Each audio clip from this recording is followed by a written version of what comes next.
Welcome, everybody. Let's rewind and go back in time. Today, on February 20th, 1967, a day that marked the beginning of a legend, Kurt Donald Cobain entered the world right in Aberdeen, Washington. Well, I actually went cruising around the area one time, and I came across a funny little gentleman named Aaron. I didn't believe him at the time, but apparently Aaron was the original drummer of Nirvana. Check out this clip as he takes me under the Wishaker Bridge where Kurt Cobain and him used to hang out. It's also the bridge that influenced the song Something in the Way. So check it out. Welcome to Aberdeen. Come as you are, the home of Kurt Cobain. Let's look at some of the stickers they got here.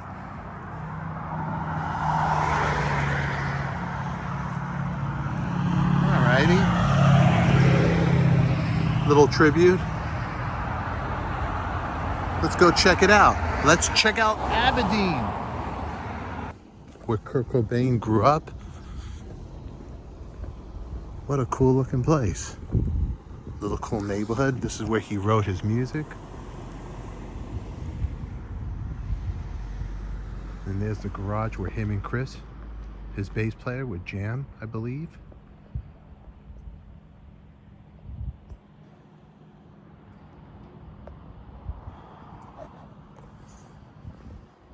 So right here, was this Kurt Cobain's hangout right here, this park? I imagine growing up as a kid, he used to come and hang out over here. Yeah, as a kid. Me and Kurt, we hung out there. We go down and smoke weed and Under the bridge and smoke weed. Yeah. Because you want to walk that way? Or Yeah, let's go. Show me. Okay. Show me. Just don't lose anything really quick. Back in the day, me and Kurt would go up to Chris's house. So how old was Kurt at this time when you met him? He was 20 when I was in the band. I was 23. So you met him when he was 20? Yeah. And back in the day, both sides of this bridge were covered with sticker bushes. Gotcha. So the only way you can get under was right over here. Well, Chris lived up there. So me and Kurt would go up to Chris' house. We'd go up there. We'd go over the bridge, and then you had to walk up the hill. But this was the only way under the bridge, was right here. So this was your... Kurt did crazy coke under here one time. He hit the purple microdot acid Yeah. and cocaine mixed together. Crazy coke. Oh, wait, so this is the way you guys would go... Yep, this was the only way under the bridge back in the day. Because there were sticker bushes on both sides. Watch your head. About 5 years ago, I was in a band called Under Sin. Yeah. And one of our guitar players was Ivan DePrum. I remember Ivan, yeah. Yep, from White Zombie. White Zombie. He played guitar in my band. Aaron Burkhardt.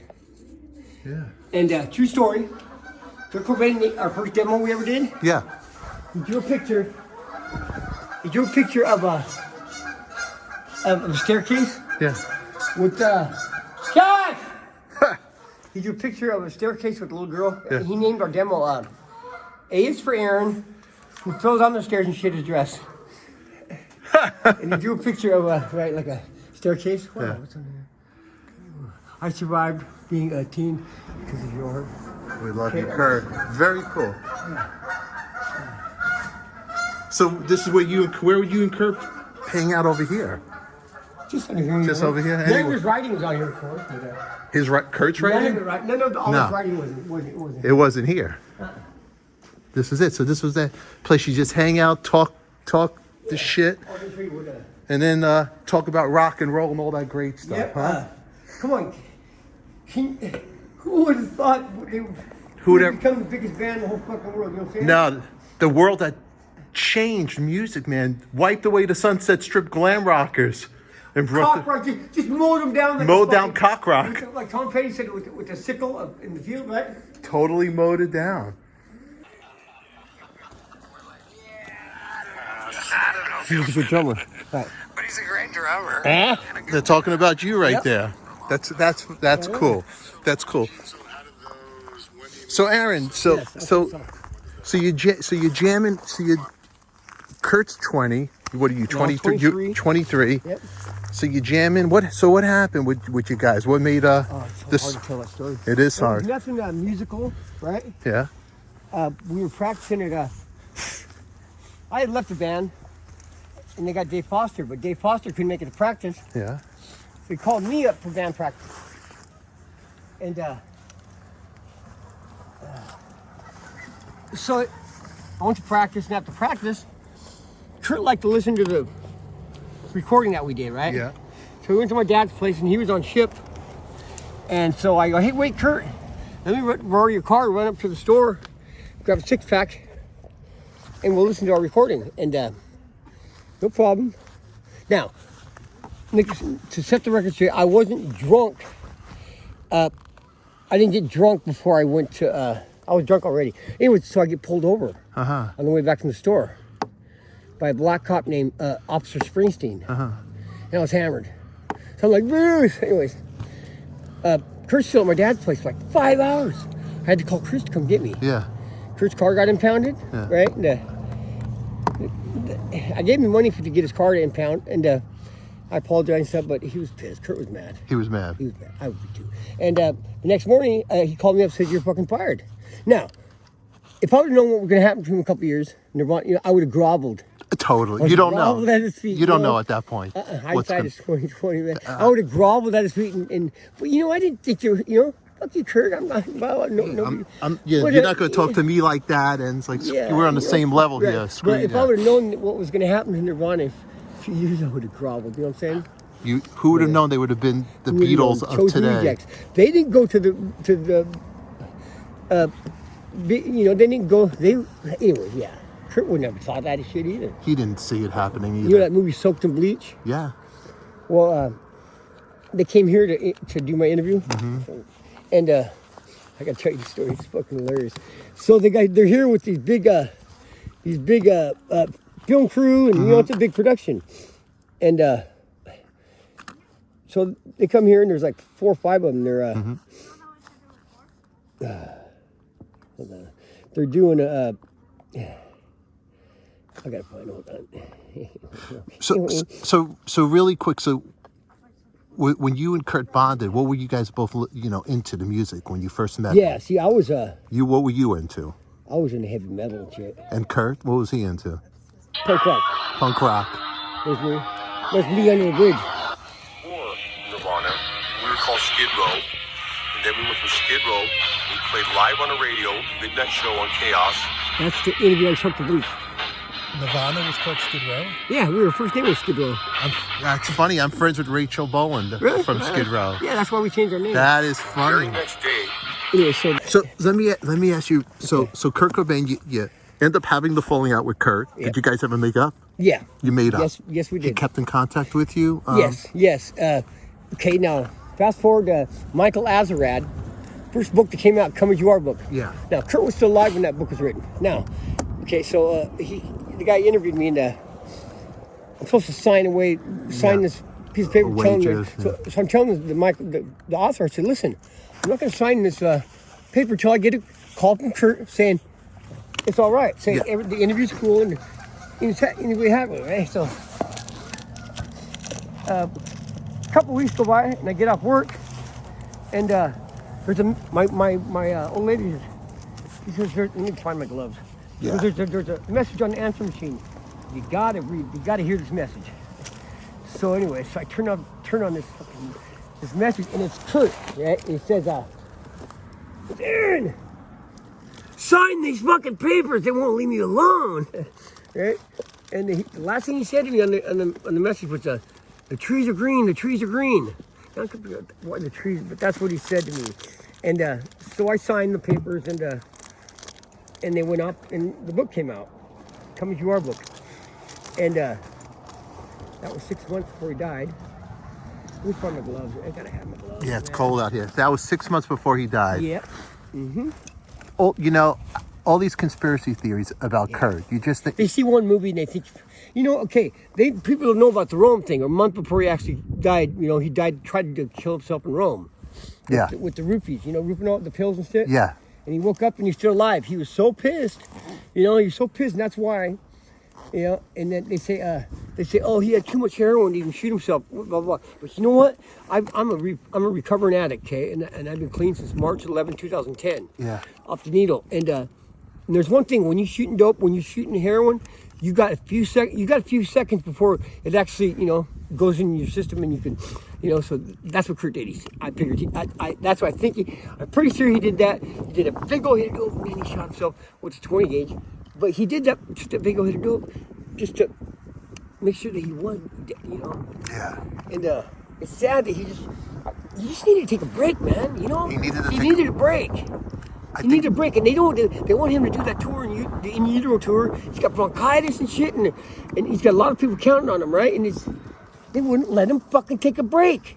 He wasn't in it for the money. He was in it for the art. Oh, fucking, he wore punk rock on his sleeve, like, you know, I'm punk rock, and there's nothing else. Fucking okay. My gloves. So there's no conspiracy theory about what's his face? El Duce. El Duce. El Duce was fucking. You know what happened to him? He passed out on the train tracks. Train tracks. I remember. He fucking died. That's what happened to him. Yeah, I used to see him in Hollywood all the time, with all the kids and trying to recruit them into his Manson life. Right. You know what I'm saying? Right. But I loved LA. I went to LA in 2016 with my band. 2014. LA, yeah, it was a good time. So the last time you physically saw Kurt eye to eye, when was it? It was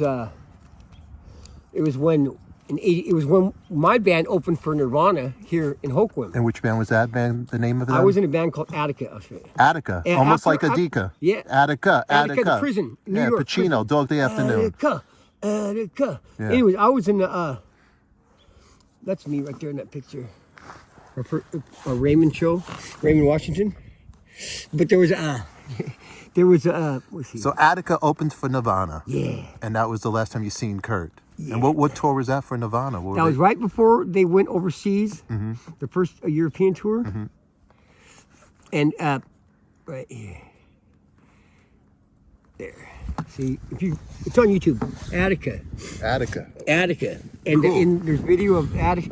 It says I want to look it up. yeah. So go to my Facebook page, you'll find a whole bunch of I stuff will. there. I'm going to go look it up for sure. Send me the links to my YouTube channel. You could write to me Okay. there too. Okay? Right, let me see if I can send this. I'm gonna I want to Really quick. Wait, hold on, because they're gonna. Hold on, let me just cut this really quick. My hands are cold. Okay. When you heard me, Chris. when you heard the news of Kurt Cobain's passing, what went through your head? You know, you kind of saw it coming, but it was just fucking crazy, dude. It's just crazy, the whole you thing. know, and anyway, so we did a first show of Aaron Burkhardt.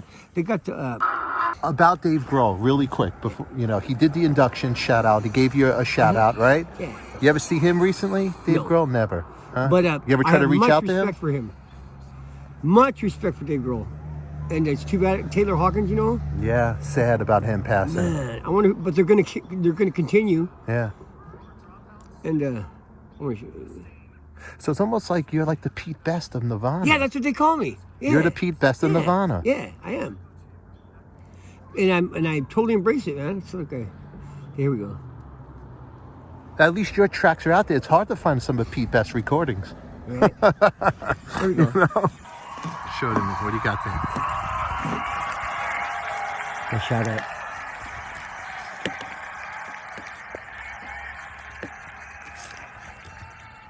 I was the quiet one in Nirvana.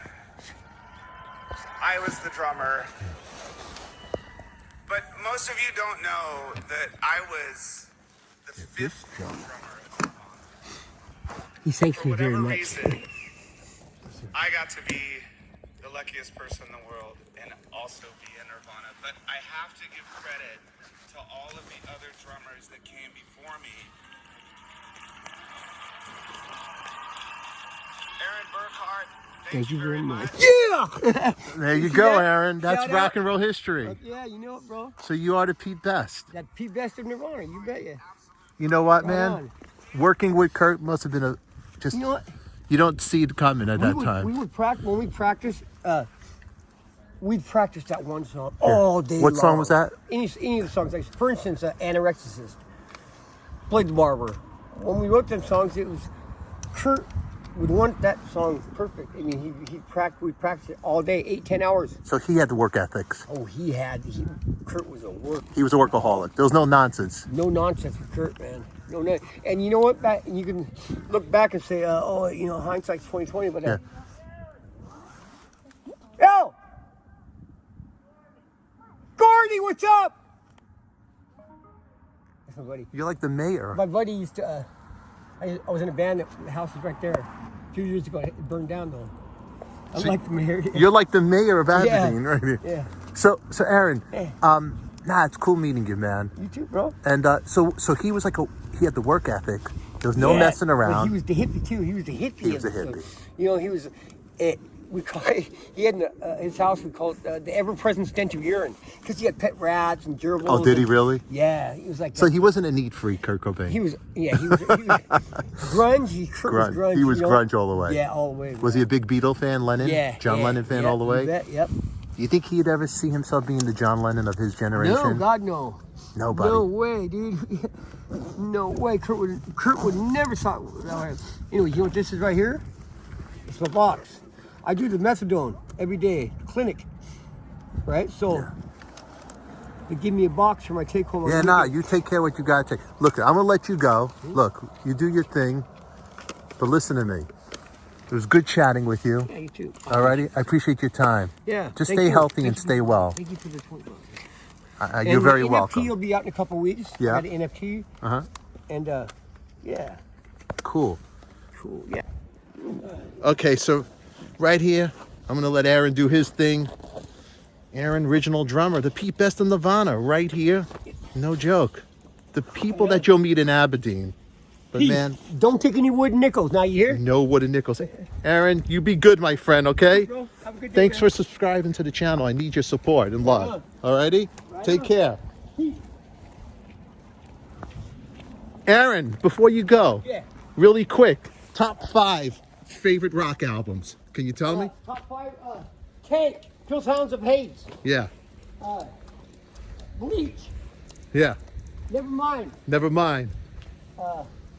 History of Bad Men. Yeah. Melvin. And last one would be